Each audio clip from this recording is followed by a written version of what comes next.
Hi friends, welcome back to honeybee world. இன்றைக்கி இந்த வீடியோவில் நம்ம என்ன பார்க்க போகிறோன்னா, இன்டர்வியூ அன்னைக்கு நம்ம எப்படி நம்மளாம் கான்ஃபிடென்ஸாக நர்வஸ் இல்லாமல் வச்சுருக்கிறதாங்க. ஸோ வாங்க வீடியோக்குள்ளாடி போய் பார்க்கலாம்.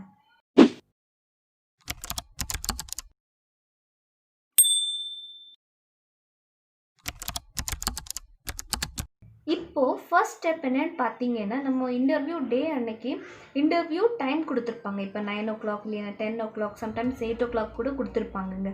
ஸோ அந்த டைமுக்கு நம்ம 1 ஹவர் முன்னாடி அங்கே போயிடணும். ஸோ அப்போந்தாங்க நமக்கு இப்போது மேக்கப் டச்சப் பண்ணிக்கலாம். ஸோ தண்ணி குடிக்கணுமா தண்ணி குடிக்கலாம். இப்போ நம்ம ரெஸ்யூம் ஒருக்கா அதை பார்க்கணுமா அது ஒருக்கா கூட பார்த்துக்கலாம். இப்போது செகண்ட் ஸ்டெப் என்னன்னு பார்த்தீங்கன்னா, ரிஹர்சல் பண்ணிடாதீங்க. ஏன்னா நம்ம எவ்வளோ ரிஹர்சல் பண்ணுறோமோ அவ்வளோ நம்ம மறந்துடுறோம். அந்த நர்வஸ்னஸ்னால நம்ம அதெல்லாம் மறந்துடுவோங்க. ஸோ அதனால ஒருக்கலும் ரிஹர்சல் பண்ணாதீங்க. உங்கள் மைண்டில் இருக்காது. உங்கள் நர்வஸ்னால உங்கள் ஃபியர்னாலே நீங்கள் பாதியும் மறந்துடுவீங்க. ஸோ இன்டர்வியூஸ் அதை கண்டுபிடிச்சிடுவாங்க. ஏன் நீங்கள் ரிஹர்சல் பண்ணிட்டு வந்திருக்கீங்க, ஆல்ரெடி ஒரு ஏதோ ஒரு கொஸ்டின் பேப்பர் அப்படியே ஒரு புக்கை நீங்கள் மக்கப் பண்ணிட்டு வந்திருக்கீங்கன்னு நினச்சிடுவாங்க. ஸோ அதை அப்படி பண்ணிடாதீங்க.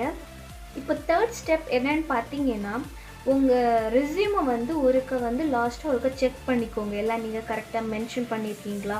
முக்கியமாக நீங்கள் பார்க்க வேண்டியது நீங்கள் அதில் டேட் என்றைக்கு நீங்கள் அந்த டேட்டும் ப்ளேஸும் கரெக்டாக போட்டிருக்கீங்களான்னு பாருங்கள். ரெஸ்யூம் எப்போவுமே நீங்கள் போகிற அன்றைக்கி புதிய ரெஸ்யூம் கொண்டு போங்க. டேட், பிளேஸ், அந்த நீங்கள் எந்த இடத்துக்கு இன்டர்வியூ போகிறீங்களோ அந்த இது தாங்க பிளேஸ் தாங்க மென்ஷன் பண்ணியிருக்கணும். அந்த டேட் தான் மென்ஷன் பண்ணியிருக்கணும். ஸோ நம்ம இதுக்கு முன்னாடி போன இன்டர்வியூ அட்டன் பண்ண இன்டர்வியூ பிளேஸும் டேட்டும் எழுதியிருப்போம். ஸோ அதே ரெஸ்யூம் நம்ம அந்த மிஸ்டேக்கில் கொண்டு போய் கொடுத்தோன்னா அவங்க நம்ம அந்த டைமே நம்மளை ரிஜெக்ட் பண்ணிடுவாங்க. ஸோ அதில் ரொம்ப கேர்ஃபுல்லாக இருங்க. அதுக்கப்புறம் நீங்கள் எல்லாம் மென்ஷன் பண்ணியிருக்கவங்க எஜுகேஷன் இதெல்லாம் மென்ஷன் பண்ணியிருக்கிறது எல்லாம் கரெக்டாக இருக்கான்னு ஒருக்கா செக் பண்ணிக்கோங்க. இப்போது அதுலேயே அந்த ரெஸ்யூமில் பார்த்தீங்கன்னா, நீங்கள் இப்போது ஹாபீஸ் நீங்கள் மென்ஷன் பண்ணியிருக்கலாம். அந்த ஹாபீஸே அவங்க ரிலேட்டடாட்டு கேட்பாங்க. தென் லாங்குவேஜ் நீங்கள் மென்ஷன் பண்ணும்போது எப்போவுமே அதில் கேர்ஃபுல்லாக இருங்க. ஏன்னா லாங்குவேஜ் நீங்கள் மென்ஷன் பண்ணுறத வச்சு அவங்க கேட்பாங்க, உங்களுக்கு தெரியுமா? தெரியும்னு நம்ம சொல்லிவிடுவோங்க. இப்போது சம்டைம்ஸ் நமக்கு தெரியாமல் இருந்துச்சுன்னா அவங்க நம்மளை டெஸ்ட் பண்ணுறதுக்கு வேண்டி சில இன்டர்வியூஸ் டக்குன்னு சொல்லுவாங்க, சரி ஹிந்தி தெரியும்ல, அப்போ ஹிந்தியில் ஒரு பேராகிராஃப் ஆட்டு உங்களுக்கு பிடிச்ச பிளேஸை பற்றி ஒரு பேராகிராஃப் ஆட்டு சொல்லுங்கன்னு அப்படி சொல்லிடுவாங்க. ஸோ அதில் நீங்கள் ரொம்ப கேர்ஃபுல்லாக இருக்கணும். ஸோ என்ன நீங்கள் அந்த ரெஸ்யூமில் மென்ஷன் பண்ணுறீங்களோ அதில் நீங்கள் கான்ஃபிடெண்ட்டாக இருங்க. ஃபோர்த்து பார்த்தீங்கன்னா, நம்ம எல்லார்கிட்டேயும் பேசணுங்க. எல்லார்கிட்டேயும்னா நம்ம கூட கொஞ்சம் கேண்டிடேட்ஸ் வந்திருப்பாங்க இன்டர்வியூவுக்கு வேண்டி. அவங்கக்கிட்ட நம்மளே இன்ட்ரடியூஸ் பண்ணிக்கணும். நீங்கள் அப்படியே பேச்சு கொடுத்துட்டே இருந்தீங்கன்னா உங்களுக்கு இருக்கிற அந்த ஃபியர், நர்வஸ் அது ஒன்றுமே தெரியாதுங்க. ஸோ அவங்க கூட பேசும்போது உங்களுக்கு ஏதோ நீங்கள் நார்மலாக தான் இருக்கீங்க அப்படின்னு உள்ள ஒரு ஃபீல் வரும். ஸோ இன்னொன்று நீங்கள் கேர்ஃபுல்லாக இருக்க வேண்டியது, நீங்கள் நிறைய கேண்டிடேட்ஸ் பார்ப்பீங்க.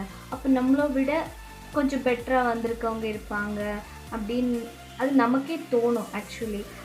நீங்கள் ஆனால் அப்படி நினைக்கவே கூடாது. ஸோ எல்லோரும் ஈக்குவல் தான், எல்லோரும் ஓகே. ஸோ நீங்கள் அவங்க ட்ரெஸ் பண்ணிவிட்டு அவங்க க்ரூமிங்கை பார்த்துட்டு நினைப்பீங்க, ஸோ அவங்க நல்லா க்ரூமிங் பண்ணிட்டு வந்திருக்காங்களே, ஐயோ என்னை ரிஜெக்ட் பண்ணிடுவாங்களோ அப்படின்னு ஒரு கால் உங்கள் மைண்டில் அந்த திங்கிங் வரவே கூடாது.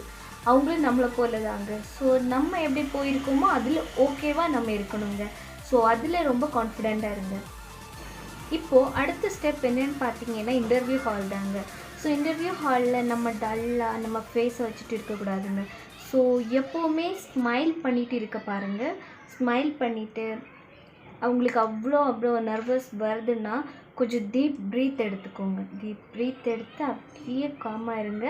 ஸோ ஸ்மைல் ரொம்ப முக்கியங்க உங்கள் ஃபேஸில். அதுக்குன்னு ரொம்ப லாஃப் பண்ணிடாதீங்க. ஸ்மைல் ஃபேஸ் ரொம்ப அவசியம் நம்ம ஏர்லைன்ஸில்.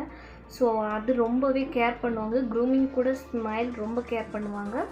ஸோ இப்போ பார்த்தீங்கன்னா, நீங்கள் இன்டர்வியூக்கு போகிற அன்னைக்கு உங்ககிட்ட என்னெல்லாம் எடுத்துகிட்டு போகணுன்னு நான் சொல்கிறேன். ஸோ ஒரு பாக்கெட் பிஸ்கெட் வச்சுக்கோங்க. ஏன்னா நமக்கு அங்கே பிரேக்குன்னு சொல்லி அப்படி கொடுக்குற டைம் இல்லை. ஸோ கண்டினியூஸாக தான் இன்டர்வியூ போயிட்டே இருக்கும். ஸோ அங்கே இருக்கிற டைமில் நமக்கு ஏன்னா நம்ம டைமிங் எப்போவுமே ஒரே மாதிரி இருக்கிறது இல்லை. சம்டைம்ஸ் நம்ம மார்னிங்கே போயிருப்போம், நம்ம டர்ன் ஆஃப்டர்நூன் அப்புறம் தான் வரும். ஸோ நமக்கு பசிக்கும். ஸோ நம்ம வாயிலேருந்து பேட் ப்ரீத் வரும். ஸோ இதெல்லாம் இது பண்ணணுன்னா நீங்கள் உங்கள் கையில் மவுத் ஃப்ரெஷ்னர் வச்சுக்கோங்க, அதுக்கப்புறம் பிஸ்கெட் பாக்கெட் வச்சுக்கோங்க, ஸோ அதுக்கப்புறம் ஒரு வாட்டர் பாட்டில். ஸோ இந்த 3 திங்ஸும் நீங்கள் வச்சுக்கோங்க. இது உங்களுக்கு யூஸ்ஃபுல்லாக இருக்கும். ஸோ உங்களுக்கு பசிச்சாலும் சாப்பிட்லாம். ஸோ டிஷ்யூ, உங்களுக்கு தேவையான மேக்கப், கம்பேக்ட் பவுடர், லிப்ஸ்டிக், இந்த 2 முக்கியமாக வச்சுக்கோங்க. ஸோ டிஷ்யூ பேப்பரும் உங்கள் கூட வச்சுக்கோங்க உங்கள் பேக்கில். இதெல்லாம் இருக்கணும். தென் உங்கள் சிவி, உங்கள் சர்டிஃபிகேட்ஸ் இதெல்லாம் எடுக்க மறந்துடாதீங்க. ஸோ ஃப்ரெண்ட்ஸ், உங்களுக்கு இந்த வீடியோ பிடிச்சிருந்தா லைக், ஷேர், கமெண்ட். இதுவரை நீங்கள் என்னோடய சேனல் சப்ஸ்கிரைப் பண்ணல, சப்ஸ்கிரைப் பண்ணிக்கோங்க. கூட இருக்க பெல் ஐக்கனை கிளிக் பண்ணுங்கள்.